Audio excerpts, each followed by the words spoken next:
Hello and welcome. Today I have with me Mikhail MiQuatro Yapali, professional Trackmania player and one of the 16 World Cup 2022 participants. Hello, how are you doing? Uh, I'm doing good. Like after qualifying for the World Cup, I'm like on top of my world at the moment. So life going good at the moment. That's great. You've had a couple failed attempts to qualify for big events this year, and you finally had a breakthrough, TMGL promotion, and now TMGL World Cup.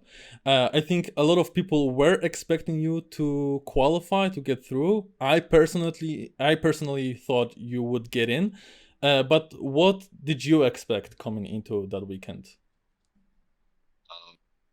When I saw the lineup of players, I had an estimate like who was gonna play the qualifiers. So I thought that it's gonna be really tough. Mm-hmm. But I knew that I had practiced maps a lot previously on the promotion for the promotion matches and played a lot of the maps during the MTL Challenger season itself. So I felt pretty comfortable on the maps, and I knew that I was going to be fast on the maps as well, so it was just about consistency. Mm-hmm. And also, I thought that if I would get kind of lucky with the seedings, so I wouldn't face like on the decisive matches the best players, I felt like I would have a pretty decent chance to qualify for the World Cup. Mm-hmm. And how do you feel about your performance overall? I think I played better on Saturday that I did on a Sunday, and Mm-hmm. I must admit I felt a bit of nerves on Sunday. So that might have affected, at least on the beginning of the match. I made some dumb mistakes, but after that I got the ball rolling and played pretty good, I'd say. But overall, I'd say I played to my expectations the whole weekend. Hmm. I think you've been looking great, like right from the start. In the time attack section, you've been in top three best times on 4 out of 6 maps. How much practice did you put into those maps? Um, Mainly I just practiced to be consistent and fast, so I didn't have much expectations to the time attack. But yeah, it's just roll my normal rounds and managed to get some good times on them. And but yeah, of course for World Cup I practiced a lot, like most of my free time besides working and playing football. So I practiced, yeah, I practiced kind of a lot. Yeah, and well, we've been looking great, but still, we could see some mistakes getting through. I think Quicksand in day two was the most apparent example where you failed the beginning 3 rounds in a row. What can you tell us about that? What's going on with Quicksand? I don't know, like the first round I made a stupid mistake. I didn't know what I did, and then I just crashed on the side and I had to respawn. Then I had just on the back of my mind I can't do the same mistake in the start. Like the start is Mm-hmm. some of the easiest part of the map. And kind of was okay, don't do it again, don't do it again. Just only about thinking about the mistake, and of course, which happens after that, I do it again, and then I do it the third time, and I was like, oh god, I need to survive at least the last round, and then I managed to survive the beginning and got the 10 points, so Yeah. uh, it was a Um, good ending for the map at least, and got some confidence back after that for the rest of the maps as well. that was a little surprising, especially that the beginning of this map was literally made to be easier. So Yeah. it was quite surprising. But tell me, what will you focus on the most preparing for the main event? Except that beginning of Quicksand, of course. Probably I will most of my time probably will look on on the new maps. I already checked them out and I feel like they're a bit harder than the previous 6 maps. So probably some of well, not most, but some of the time I will focus on those. Then I'm of course trying to figure out which map I'm going to ban. So that map I won't train at all or not that much. Hmm. And yeah, just keep my consistency on the first 6 maps, maybe improve my like pace a bit since the level is so high on the World Cup, so I could get some 10 pointers here and there, and yeah, that's a plan. What's your general opinion on the new maps?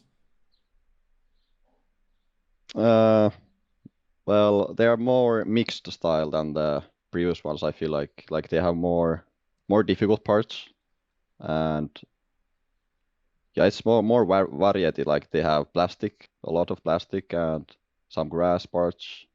Like one of them has almost all of the map is almost grass only. Mm-hmm. So, well, I like the variety, but they are a bit harder for me at least at the moment than the previous 6 maps. Mm-hmm. People might remember that you competed in last edition of World Cup, but maybe not everyone knows that you also competed at World Cup 2014. 8 years ago, you placed 17th through 22nd. Last year, you placed 15th. Say what you want, but I think that's improvement to me. So, what are you aiming for this year?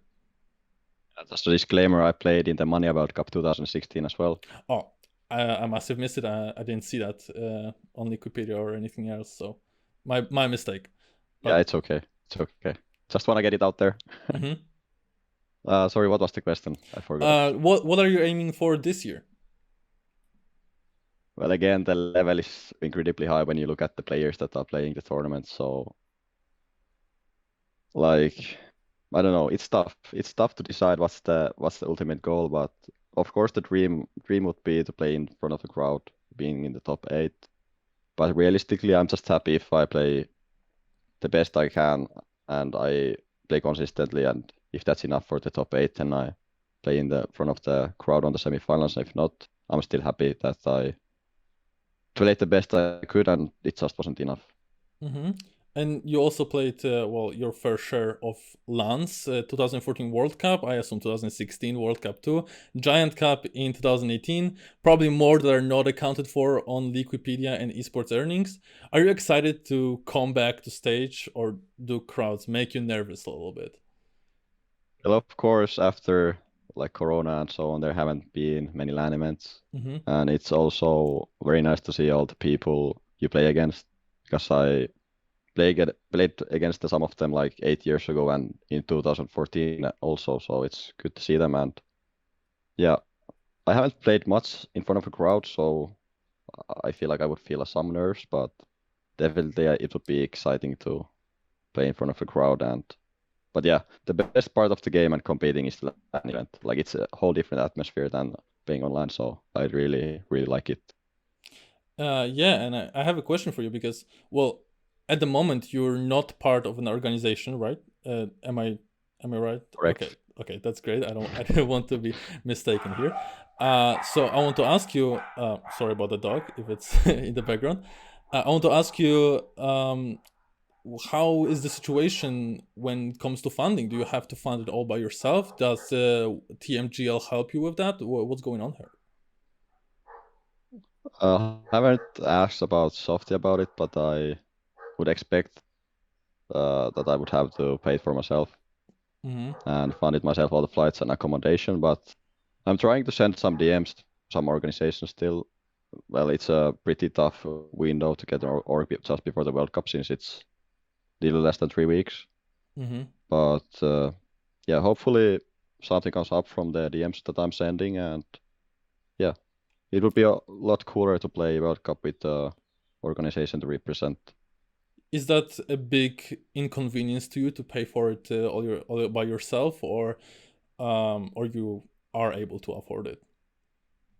I'm currently working full time, so it's not just that of a big of a deal, and it's also like one of a lifetime experiences maybe to Mm-hmm. play on World Cups, and it's such a uh, prestigious tournament. So I wouldn't mind if I would have to pay it myself. I would go either way. Mm-hmm. Well, thank you for the clarification, and thank you for the interview. Do you have any short message for your fans and the viewers? Thanks all to everyone who supports me in the chat. I can see the Torille comments in Finnish and saying Mick Boys in the chat and saying some Finnish stuff. I always watch the VODs, so I know people who support me and say the Finnish stuff there. And also to the international fans who know me, I really appreciate all the support. And I I think it surprised me how much support I get. Like I feel like gets bigger and bigger the more I achieve something in this game. So I really appreciate it.